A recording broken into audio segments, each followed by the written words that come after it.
दोस्तों, एक बार फिर से आपका स्वागत है 9 PM कहानी चैनल में। कहानियों के सफ़र में आज हम सुनेंगे कहानी गली की जंजीर। मुझे खूब अच्छी तरह याद है कि रात को जंजीर पहनकर सोया था, लेकिन सवेरे उठकर देखा कि वह गले से गायब थी। खटिया पर से उछलकर खड़ा हो गया, बिछौनी को उलट-पुलट डाला, ऊपर देखा, नीचे देखा, अगल देखा, बगल देखा। दौड़कर कमरे में गया, कोना-कोना छान डाला, पर वह नहीं मिली। संभवतः किसी ने चुरा ली थी। जहाँ तक मुझे याद है, प्रेस में ऐसी घटना पहले कभी नहीं हुई थी। मैं पिछले 2.5-3 वर्षों से प्रेस की छत पर एक कमरे में बिना किसी द्वंद्व एवं भय के रहता हूँ। बगल के कमरे में 4 कंपोजिटर भी रहते हैं। चौबीसों घंटे चपरासी, hawker, machine man, foreman, compositor और न जाने कितने ही अन्य बुरे भले लोग ऊपर से नीचे और नीचे से ऊपर किए रहते हैं। पर किसी ने भी मुझ जैसे सीधे साधे पत्रकार का एक तिनका भी ना उठाया था। बड़ी बुरी बात थी। वह सोने की जंजीर अपनी भी नहीं थी कि संतोष कर लेता। 2 दिन पूर्व शहर से मेरा मित्र जगदीश आया था। वह लंबा तगड़ा और खूबसूरत तो है ही, उस रोज उसने महीन सफ़ेद धोती और रेशमी कुर्ता पहन रखा था। इसके अलावा उसके गोरे गले में एक सोने की जंजीर सुशोभित हो रही थी, जो पुए पर चीनी का काम कर रही थी। अब झूठ क्यों बोलूं, मैं उसके रूप में इतना तक आ गया कि इच्छा करने लगी कि मैं भी उसी पोशाक में और गले में वही या वैसी ही जंजीर पहन चारों ओर घूमूं और लोगों पर रोब जमाऊं। आज तो गुरु खूब जच रहे हो, गले में सोने की जंजीर तो बस पूछो ही मत। मैंने मुंह बाकर हंसते हुए प्रशंसा की। वह कुछ नहीं बोला और मेरी बात पर केवल हंसकर रह गया। किंतु 4-5 मिनट बाद मैंने बेशर्मी के साथ उससे जंजीर मांगी और उसने फौरन निकाल कर दे भी दी। पहनने के पश्चात मैंने अपने चारों ओर आत्म प्रशंसा से देखा। मैं उसे पहने ही रहा और फिर हम कोई दूसरी बात करने लगे। और जब वह जाने लगा, तब भी मैंने जंजीर निकाल कर नहीं दी और उसने शिष्टाचार में मांगी भी नहीं, और 2-3 दिन में आने का वायदा करके चला गया। वैसे मैं यहाँ बता देना चाहता हूँ कि मेरी नीयत पूर्णतया साफ थी। मैं केवल यही चाहता था कि जंजीर 1-2 दिन पहनने के पश्चात उसे लौटा दूं। इसके अलावा हम दोनों लंगोटिया यार थे और अक्सर एक दूसरे की चीज़ें पहना भी करते थे। अब मुझे क्या मालूम था कि ऐसा भी होगा। मैं एकदम घबरा गया। कुछ देर तक सुन्न होकर कमरे में खड़ा रहा, फिर दौड़ा हुआ मिश्र दादा के यहाँ गया। वह भी सहायक संपादक थे, लेकिन चूंकि उन्होंने दाढ़ी रख छोड़ी थी और धड़ल्ले से बंगला भी बोल लेते थे, इसलिए हम उनको दादा कहते थे। वह छत पर ही सामने के कमरे में रहते थे। जब मैं पहुंचा तो वह लेटे लेटे अखबार निहार रहे थे। मैं चुपचाप चारपाई पर एक तरफ बैठ गया और जब उन्होंने मेरी ओर देखा तो मैंने गंभीर आवाज में सूचना दी, दादा, जंजीर तो चोरी चली गई। वे चौंक कर उठ बैठे। दुख एवं आश्चर्य की बनावटी भावना से मुंह और आंखों को फैलाते हुए पूछा, अरे कैसे? मैंने सारा किस्सा कह सुनाया। वे घोर चिंता में पड़े मालूम हुए और निचले होठ को दांतों से हल्के हल्के काटते हुए पास में रखे एक गंदे तकिए को अपने दाएं हाथ से धीरे धीरे ठोकने लगे। 1-1.5 मिनट के बाद आंखों को थोड़ा ऊपर करते हुए नपे तुले शब्दों में उन्होंने किसी जासूस की तरह पूछा, तुम्हें ठीक ठीक याद है कि जब तुम सोए थे तो गले में जंजीर थी?" मेरे ठीक ठीक बता देने से वे जंजीर का पता भी बता देंगे, इस आशा से उत्साहित होकर मैंने उत्तर दिया, हाँ दादा, इसके बारे में तो आप निश्चिंत रहें। भाई मैं तो निश्चिंत हूँ, लेकिन सभी बातें देख सुन ली जाती हैं, बड़े बड़े भूल जाते हैं, फिर हमारी तुम्हारी गिनती किसमें है? उन्होंने तर्क दिया। मैंने जोर दिया, नहीं, मुझे खूब अच्छी तरह याद है, सोते वक्त गले में जंजीर थी। 1-2 क्षण वे चुप रहे, फिर मेरी ओर थोड़ा खिसक कर अपनी अर्थपूर्ण आंखों को मेरी आंखों में गड़ाकर दुष्टतापूर्वक मुस्कुराकर इधर उधर देखने के पश्चात धीरे से वो बोले, क्यों जी बड़े साहब, ठीक बताना, उसे किसी कोठे ओठे पर तो नहीं दे आए? मुझे यह मजाक बड़ा बुरा लगा। रुखाई से बोला, आप तो साहब मजाक कर रहे हैं, किसी की जान जाए और कोई मल्हार गाए। वे शर्मा गए और उल्लू की तरह हंसते हुए उन्होंने मुझे समझाया, अरे यार, मल्हार की बात नहीं है। आदमी आदमी ही है, भगवान तो नहीं। गलतियां हो जाती हैं। मैं चुप रहा और वे भी चुप रहे। फिर थोड़ी देर बाद जब मैं उठकर जाने लगा तो उन्होंने पुकारा, अरे जा रहे हो, जरा सुनना। मैं लौट आया तो उन्होंने सिर को कुछ आगे बढ़ाकर फुसफुसाकर शंका प्रकट की, भाई, मेरा शक तो उस रामधन पर जाता है। वो रात में देर तक कंपोज करता रहता है। गौर करना, उसकी आंखें अत्यंत रहस्यमयी हैं। हमेशा तिरछी नजरों से तरीरता रहता है, जैसे चोर हो। उसके घर का भी तो किसी को पता नहीं है ना, न मालूम कहाँ रहता है। भाई, मेरा तो संदेह 16 आने उसी पर है। रामधन हमारे बगल के कमरे में रहता है और अभी 2 दिन पूर्व मिश्र दादा से उसकी जबरदस्त मौखिक लड़ाई हुई थी। मैं सोचने लगा। मिश्र दादा ने निश्चित सम्मति प्रकट की, मारो साले को, 2 फैट में सारा उगल देगा। मैंने कहा, अच्छा, देखा जाएगा, और मैं लौट पड़ा। मिश्र दादा चिल्ला पड़े, इससे काम नहीं चलेगा, कुछ कड़े बनो यार। कुछ ही देर में यह समाचार प्रेस में आग की तरह फैल गया। सहानुभूति से सभी विगलित हो गए और सबकी जबान पर यही चर्चा थी। जिससे भेंट होती वह अवश्य पूछता, कहिए साहब, आपकी जंजीर खो गई? उत्तर देने पर पहले से ही तैयार प्रश्न आता, कैसे? लगभग सभी यही प्रश्न पूछते और मैं विस्तार के साथ बताता। मुझे आशा थी कि शायद किसी को पता हो और सभी बातें बताने से संभवतः रहस्य का उद्घाटन करने में मदद मिले। लेकिन प्रश्नकर्ता रुचि के अनुसार एक आध मिनट तक चुपचाप अफसोस की मुद्रा में जमीन की ओर देखते और फिर सिर को झटका देते और या क्या बताएं साहब, यह कहकर मेरी ओर एक रहस्यमय दृष्टि डालते हुए धीरे धीरे वहां से खिसक जाते, जैसे मैं ही चोर हूं। प्रेस मैनेजर गुलजारी लाल जी ने मुझे बुलवाया और सभी बातें जानने के बाद बोले, माफ कीजिएगा, आपको दूसरे की चीज लेने की आखिर हिम्मत कैसे पड़ी? वो अभी सोने की जंजीर। मैं तो साहब, कोई देता भी तो इनकार कर देता, और ली भी जाती है छोटी छोटी चीजें कि क्षमा कीजिएगा, यह आपने बहुत भारी गलती की। रामविलास जब ड्यूटी पर आया तो सबसे पहले मेरे कमरे में पहुंचा। उसने पहले मेरी ओर घूर कर देखा, फिर आंखों को मटकाते हुए धीरे से पूछा, कहो गुरु, कहाँ दे आए? देखो, छिपाओ मत, मैं सब जानता हूँ।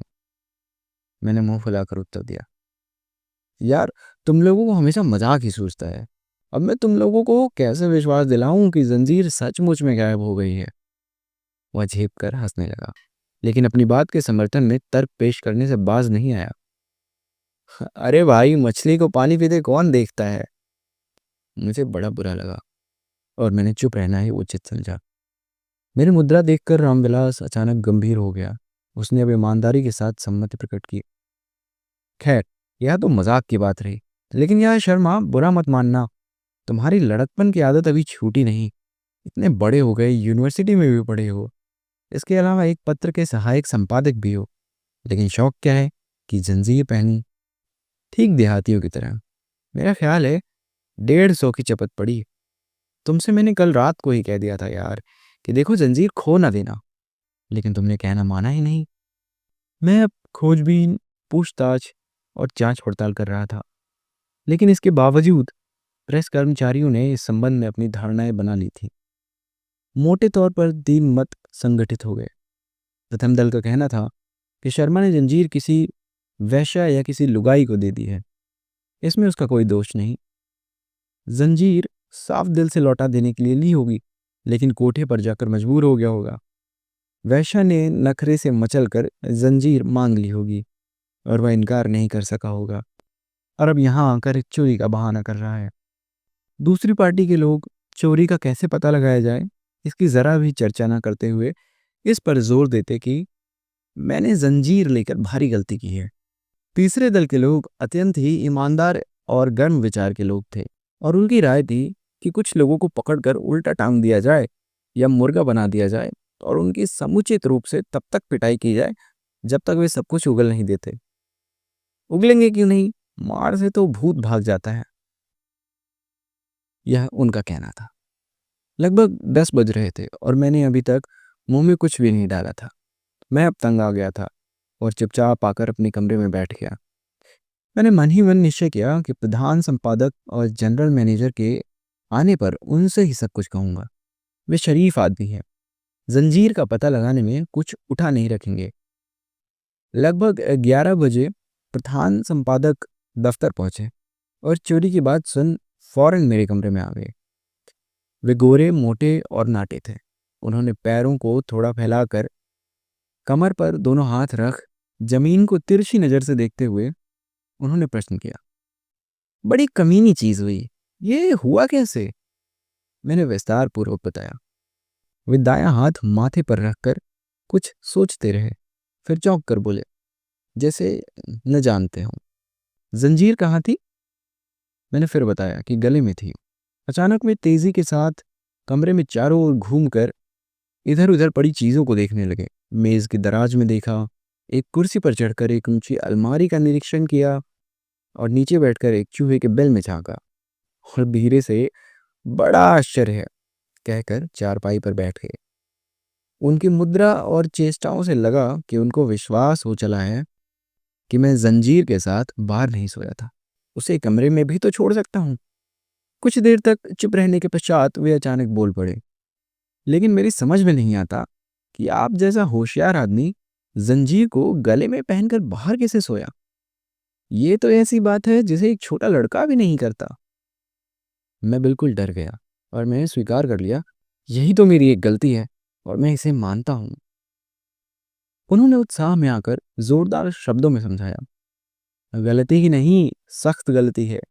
जानते हैं साहब, 150-200 रुपए की चीज है। फिर पहले का जमाना भी तो नहीं रहा कि आप कमरा खुला छोड़ जाइए और लौटने पर एक एक सामान अपनी जगह पर वैसे ही मिले। लोग बेईमान हो गए हैं और एक दूसरे की चीजें हड़पने की फिराक में रहते हैं। यह सब आप जानते थे, फिर भी आपने यह गलती की। कहिए, मैं झूठ कहता हूं? मैंने अत्यंत ही गदगद होकर उत्तर दिया, नहीं साहब नहीं। जैसे इस तरह बोलने से उनके हृदय में मेरे प्रति सहानुभूति जाग पड़ेगी। वे और जोश में आ गए। भाई, मैं खरा कहता हूँ, लाख बात की एक बात। मैं जानता हूँ कि अगर हम ठीक से रहें तो किसी का मजाल नहीं कि हमारा बाल बांका कर सके। हमारा ही देख लो, आज तक कभी मेरी एक भी चीज नहीं गायब हुई। मैं सभी चीजों को ढंग से रखता हूँ और सबकी हिफाजत की मुझे परवाह रहती है। अगर मैं ऐसा ना करूँ तो पढ़ने लिखने से क्या लाभ। शाम होते ही सभी कीमती सामानों को ट्रंक में मजबूत ताला लगाकर बंद कर देता हूँ। मजाल कि कोई साला चोर ले जाए।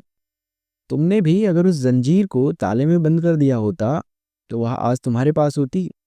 हम्म, एक सोने की कीमती जंजीर को गले में पहनकर खुले में सोना कितनी बड़ी बेवकूफी है।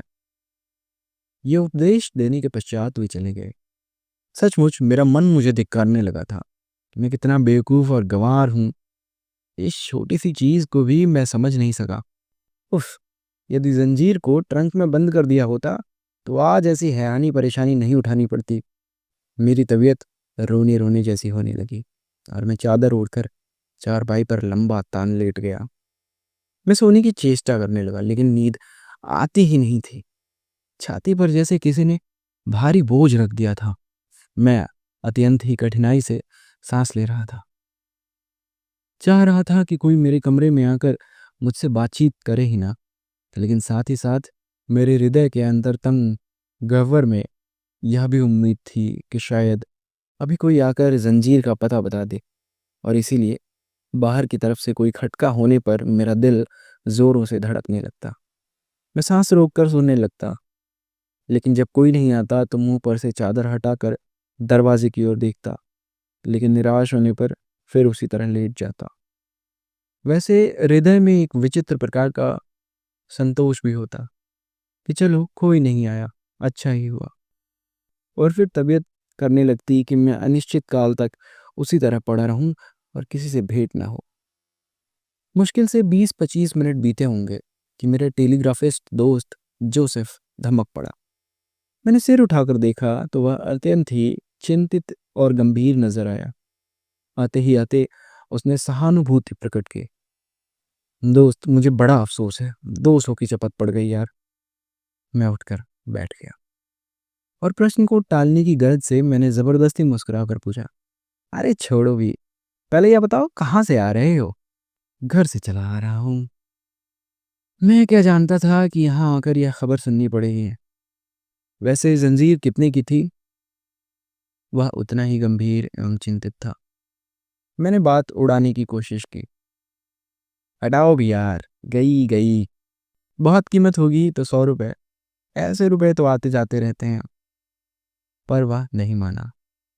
क्यों झूठ बोलते हो दोस्त, मैंने भी वह जंजीर देखी थी, 200 से कम थोड़े ही बैठेगी। मैं चुप रहा और दरवाजे के बाहर देखने लगा। कुछ देर चुप रहने के पश्चात उसने प्रश्न किया, जंजीर कहाँ रखी थी तुमने? इस सवाल से मैं डर गया और मशीन की तरह उत्तर दिया, बाहर सोया था और जंजीर कमरे में ट्रंक में बंद थी और उसमें मजबूत ताला लगा हुआ था। वह किसी रिश्तेदार की तरह सीधा बिगड़ उठा। यही तो काल हो गया, जंजीर के ताले में रखने की चीज है जिस पर सबकी नजर लगी रहती है। यार तुम अजीब बुद्धू हो। मैं उसे वनमानुष की तरह देखने लगा। उसने समझाया, भले आदमी, तुम्हें तो मालूम ही है कि कीमती चीजों को ऐसी जगह रखते हैं जहां किसी आदमी की नजर ही ना पड़ सके। जंजीर ही का मामला ले लो, तुम मेज की दराज में या एक किताब के अंदर रख सकते थे। किसी साले का दिमाग वहां पहुंचता?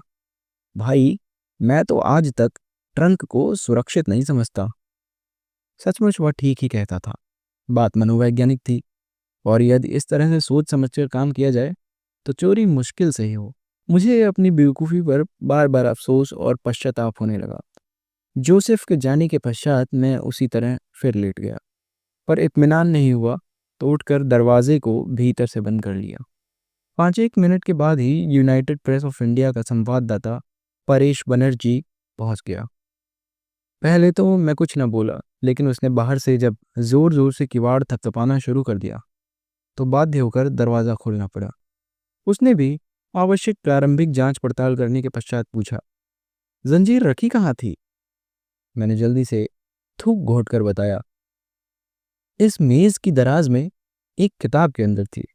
मुझे विश्वास था कि कम से कम कोई जंजीर को दराज में रखने का विरोध नहीं कर सकेगा, लेकिन परेश का दूसरा हिम्मत था। उसने अपने सिद्धांत पर विस्तार पूर्वक प्रकाश डाला। दराज में रखी? जैसे किसी सेफ में रख दिया हो। तुम तो यार लड़कों से भी गया बीता आदमी है। तुम यहाँ एडिटरी खाक करता है, जंजीर दराज में रखने का चीज है। तुमने बहुत सा नॉवेल पढ़ा होगा कि चोर डाकू लोग दराज का अच्छी तरह तलाशी कर लेता है, इस पर भी तुमने दराज में रख दिया। जंजीर को रखने का सबसे अच्छा तरीका तो यह होता कि उसे मनी बैग में रखकर तकिया के नीचे दबा देते और ऊपर से सो जाते। बस किसी के बाप को पता नहीं लगता कि जंजीर कहाँ रखी है। परेश बनर्जी की बात भी बड़ी युक्त थी। उसके जाने के बाद मैं कुछ देर तक गाल पर हाथ रखकर चुपचाप सुनने बैठा रहा और फिर अचानक उठ खड़ा हुआ। जल्दी से कमीज बदली, जूते पहने और दरवाजे को बंद करके बाहर निकल पड़ा। कमरे में या प्रेस में रहना असंभव सा हो गया था, पर अभी खुली छत पर आया ही था कि प्रधान संपादक के कमरे से कुलदीप सिंह निकलते नजर आए। वे हमारे गांव के ही रहने वाले थे और हमारा उनका हमेशा मिलना जुलना होता रहता था। उनका दृढ़ विश्वास था कि पत्रकार भगवान से भी टक्कर ले सकते हैं। मैंने उनको नमस्कार किया।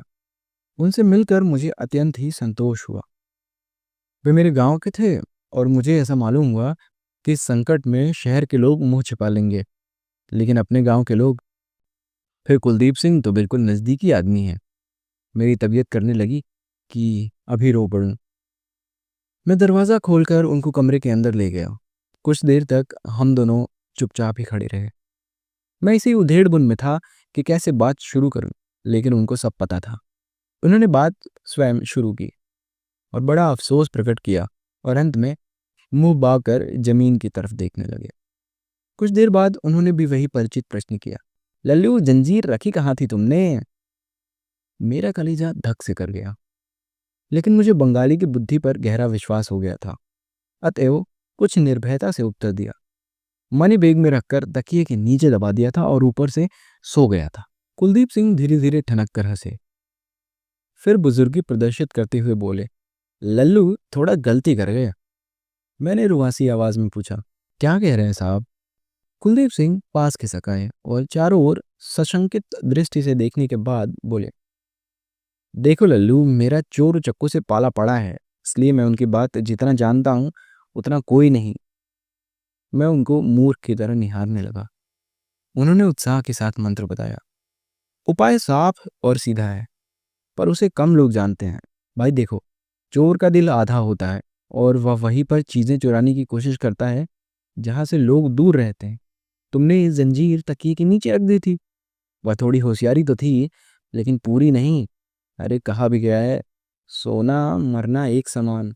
मान लो सिर तकिए से खिसक कर नीचे चला गया, तकिया इस तरह खिसक गया कि जंजीर दिखाई देने लगी, तो क्या होगा? उन्होंने यहाँ रुक कर मेरी ओर प्रश्नपूर्ण दृष्टि से देखा। उनकी आंखें किसी विश्वविद्यालय के उस शिक्षक की भांति चमक रही थी जो विद्यार्थियों को कोई कठिन विषय सफलतापूर्वक समझा रहा हो। फिर उन्होंने होठों को चाटते हुए रहस्योद्घाटन किया।